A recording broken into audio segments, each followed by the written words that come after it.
శబరిమల బంగారం తాపడాల కేసులో కీలక పరిణామం చోటుచేసుకుంది. శబరిమల ప్రధాన పూజారి తంత్రు కందరారు రాజీవరును సిట్ అధికారులు అరెస్ట్ చేశారు.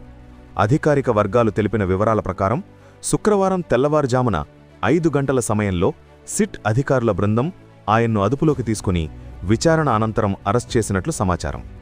ఈ కేసులో ప్రధాన నిందితుడైన ఉన్నికృష్ణన్ పొట్టితో రాజీవరకు సన్నిహిత సంబంధాలున్నట్లు గుర్తించిన సిట్ అధికారులు బంగారు తాపడాల చోరీ కేసులో ఆయన పాత్ర కూడా ఉన్నట్లు విచారణలో తేలడంతో అరెస్ట్ చేసినట్లు తెలుస్తోంది. ఉన్నికృష్ణన్ పొట్టిని శబరిమలకు తీసుకువచ్చింది కూడా తంత్రు కందరారు రాజీవరేనని ఇతర నిందితులు తమ వాంగ్మూలంలో పేర్కొన్నట్లు అధికారులు వెల్లడించారు.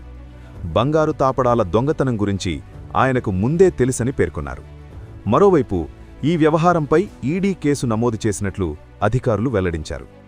శబరిమలలో గర్భగుడి ముందున్న ద్వారపాలక విగ్రహాలపై బంగారు పూత పూసిన రాగి తాపడాలను 2019లో మరమ్మతుల నిమిత్తం తొలగించారు.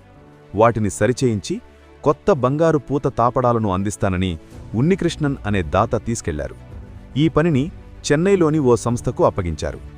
2019లో వాటిని తొలగించే సమయంలో తాపడాల బరువు 42.1 కిలోలుగా ఉన్నట్లు రికార్డుల్లో ఉంది.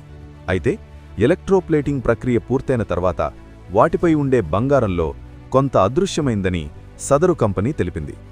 ఉన్నట్టుండి తాపడాల బరువు దాదాపు 4.524 కేజీలు తగ్గడంతో ఈ విషయంలో అవకతవకలు జరిగినట్లు అధికారులు గుర్తించారు. దీనిపై విచారణ చేపట్టగా ఉన్నికృష్ణన్ సహా పలువురు ప్రధాన అధికారులు ఈ కేసులో నిందితులుగా ఉన్నట్లు తేలింది. దీంతో ఈ కేసుపై రాష్ట్ర ప్రభుత్వం నియమించిన ప్రత్యేక దర్యాప్తు బృందం దర్యాప్తు చేపట్టింది.